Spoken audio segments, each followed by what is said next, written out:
Hello दोस्तों, REC के बारे में वीडियो में बात करेंगे। रिजल्ट एनालिसिस इस वीडियो में करने वाले हैं और डिविडेंड के बारे में इस वीडियो में हम बात करेंगे। तो देखिए, Q2 का जो रिजल्ट आया है, 4 रुपीज का इंटरिम डिविडेंड भी कंपनी ने घोषित किया है रिजल्ट्स के साथ में। इसकी जो एक्स डिविडेंड डेट है, मतलब 4 रुपीज के जो इंटरिम डिविडेंड की एक्स डिविडेंड डेट है November 8, और जो भी एलिजिबल इन्वेस्टर्स हैं उनको 22 नवंबर या उससे पहले पेमेंट हो जाएगा। तो ये डिविडेंड, अभी के डिविडेंड की बात रही दोस्तों। थोड़ा हम लास्ट ईयर का जो डेटा है उसकी भी एनालिसिस कर लेते हैं डिविडेंड की। तो देखिए, अगर हम लास्ट ईयर की अगर हम बात करते हैं तो जैसे साल में 4 क्वार्टर होते हैं तो हर क्वार्टर में डिविडेंड आया है। जैसे लास्ट क्वार्टर 2 में 3 रुपीज 50 पैसे का डिविडेंड आया था, इस बार 4 रुपीज का डिविडेंड आया है। इनफैक्ट Q1 में ऑलरेडी इस बार 3 रुपया 50 पैसे का डिविडेंड आ चुका है दोस्तों। तो ये अभी आरईसी की तरफ से एक हिस्ट्री रह रही है कि हर क्वार्टर में उनकी तरफ से कुछ डिविडेंड आ रहा है। तो टोटल पिछले साल में कितना था, 16 रुपीज का हमको डिविडेंड देखने को मिला था कंपनी की तरफ से। अगर मैं अभी का प्राइस देखता हूं तो 522 के आसपास में प्राइस है, जो कि जो डिविडेंड यील्ड है जस्ट 3% से थोड़ा आगे देखने को मिल रही है। अभी तो देखिए 52 वीक में 287, 300 देखने को मिल रहा है, लेकिन इसका शेयर प्राइस आपको 100, 120, 130 में भी देखने को कुछ सालों के पहले हो सकता है आपको मिल रहा हो। तो उस समय के हिसाब से अगर आप देखेंगे तो उन इन्वेस्टर्स के लिए तो देखिए, ये देखिए 2022 की बात है, तो उनके लिए तो डिविडेंड यील्ड 15-16% की भी हो जा रही होगी दोस्तों। अब आते हैं बिजनेस की तरफ। देखिए, highest ever half yearly profit हुए हैं 7,448 करोड़ के। जो टोटल इनकम है 18% इंक्रीज हुई है। अब आरईसी क्या करती है, पावर फाइनेंसिंग में एक बड़ा नाम है, तो हमको आपको वो लोन नहीं देती है। पावर फाइनेंसियर है, तो जो पावर जनरेशन या डिस्ट्रीब्यूशन कंपनीज है या जो रिन्यूएबल पर जो काम कर रही है उनको वो लोन्स प्रोवाइड करती है। तो इसीलिए यहां पर इंटरेस्ट इनकम इंपॉर्टेंट हो जाता है। 25% इंक्रीज हुआ है। प्रॉफिट भी अगर हम देखेंगे तो 11% इंक्रीज हमको देखने को मिल रहा है। एसेट क्वालिटी अगर लास्ट ईयर के साथ कंपेयर करते हैं तो अच्छी हुई है। अभी जो लोन बुक जो है ये 5.46 लाख करोड़ की देखने को मिल रही है। तो एक कॉन्सिस्टेंट यहां से नंबर देखने को मिल रहे हैं।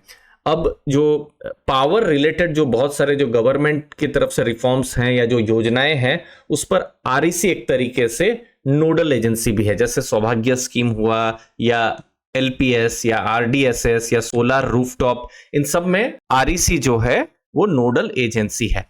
अब आरईसी पावर सेक्टर के साथ साथ आने वाले टाइम में आपको बुक में और डाइवर्सिफिकेशन देखने को मिलेगा, जहां पर वो इंफ्रास्ट्रक्चर और लॉजिस्टिक्स में भी अपना जो भी है लोन जो प्रोवाइड करने का है वो रहेगा। अब ये किस तरीके से लोन बिहेव करेगी आने वाले टाइम में पता चलेगा। बट जैसे metro, airport, oil refinery, ports, health sector, steel, IT infra, road, highways, वहां पर भी आरईसी की तरफ से लोन्स जाती हुई आपको आने वाले टाइम में दिखाई दे सकती है। डिसबर्समेंट की बात करें तो डिसबर्समेंट इंक्रीज हुआ है। जैसे लास्ट H1 में आप देखेंगे 75,731 करोड़ का था, इस बार 90,955 करोड़ डिसबर्समेंट इंक्रीज हुआ है। हमको एक बड़ा डिसबर्समेंट इंक्रीज जो है रिन्यूएबल्स में देखने को मिला है। मतलब ये एक मेगा थीम तो है ही रिन्यूएबल या एनर्जी ट्रांजिशन की, तो यहां पर हमको इंक्रीज देखने को मिला है।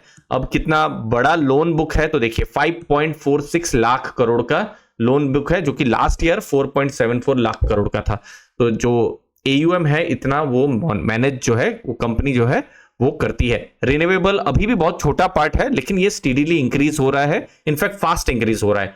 लगभग 30,000 करोड़ के आसपास पिछले साल था, इस बार 47,820 करोड़ के आसपास देखने को मिल रहा है। धीरे धीरे इंफ्रा में भी हमको स्टीडी ग्रोथ देखने को मिल रहा है। बाकी जो ट्रेडिशनल जो जनरेशन है और डिस्ट्रीब्यूशन है, वो अभी सबसे ज्यादा बुक जो है वहां पर है, जो ट्रेडिशनल जनरेशन और डिस्ट्रीब्यूशन की तरफ में, और वहां भी हमको स्टीडी ग्रोथ देखने को मिल रहा है। अब देखिए, ये आरईसी में एक रिस्क भी हो सकती है, क्योंकि देखिए लगभग 5.5 लाख करोड़ की अगर लोन बुक है तो जो टॉप 10 बोरोवर्स हैं उनके पास ही 1.95 लाख करोड़ है, मतलब ऑलमोस्ट 2 लाख करोड़ के आसपास में।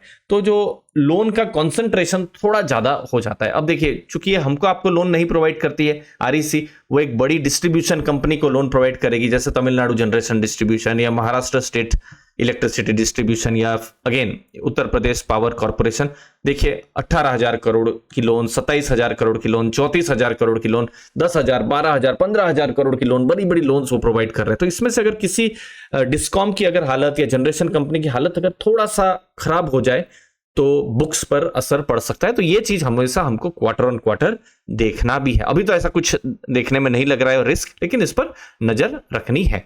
अभी एसेट क्वालिटी, ये देखिए लास्ट ईयर अगर आप देखेंगे 0.96% का नेट एनपीए था, अभी 0.88% देखने को मिल रहा है। बट यस, जून और सितंबर में जरा सा इंक्रीज देखने को मिला है। बट ओवरऑल ग्रॉस एनपीए अगर हम देखेंगे 3.14% से इस बार 2.53% है। तो ये जो नंबर है वो हमको कम देखने को मिल रहा है। प्रोविजन कवरेज रेशियो थोड़ा कम हुआ है। जनरली हम कहते हैं कि ये 70 या उसके आसपास हो तो ज्यादा अच्छा है। इनफैक्ट ये 70 के आसपास ही था, लेकिन इस क्वार्टर में वो 65 गया हुआ है। आने वाले क्वार्टर में यही देखना है कि क्या कुछ स्ट्रेस है यहां पर या नहीं है। ये जनरली उन्होंने प्रोविजन रिवर्सल किया हुआ है दोस्तों।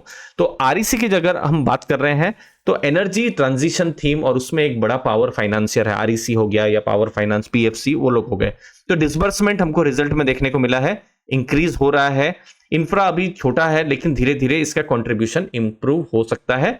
और जो रिन्यूएबल सेक्टर है उसमें डिसबर्समेंट हमको अभी तो इंक्रीज होते हुए नजर में आ रहे हैं, आने वाले टाइम में भी इंक्रीज होते हुए नजर में आ सकते हैं। बस यही देखना है कि जनरेशन या जो डिस्ट्रीब्यूशन है उनका कोर बिजनेस है, वहां से वो धीरे धीरे अपने आप को डाइवर्सिफाई कर रहे हैं। यहां पर भी एक सक्सेसफुल डाइवर्सिफिकेशन हो सके, उसके लिए आने वाले क्वार्टर्स में या जो आने वाले साल में हमको डेटा नए नए आते रहेंगे। अब वैल्यूएशन की बात करते हैं। तब देखिए मार्केट ने भी, अगर हम आरईसी की अगर हम बात करेंगे तो बहुत रिवॉर्ड किया है।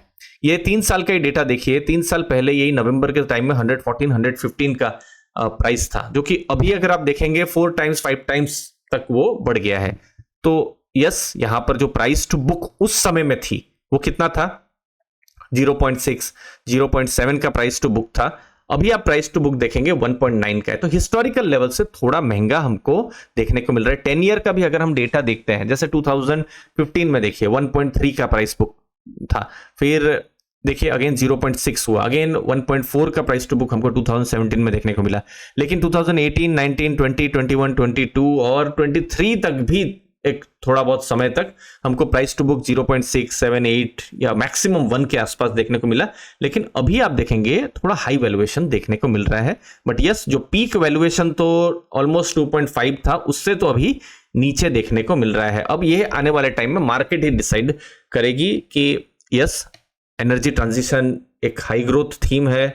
यहां पर अगर बिजनेस स्ट्रांग चलता है और आरईसी के भी अगले 4-5 साल में टारगेट है, जो अभी हमने बुक्स देखी ना 5.46 लाख करोड़, उसको 10 लाख करोड़ के आसपास पहुंचाने की, तो उनके स्ट्रांग टारगेट्स तो है। तो उनको क्या फेयर वैल्यूएशन मिलना चाहिए।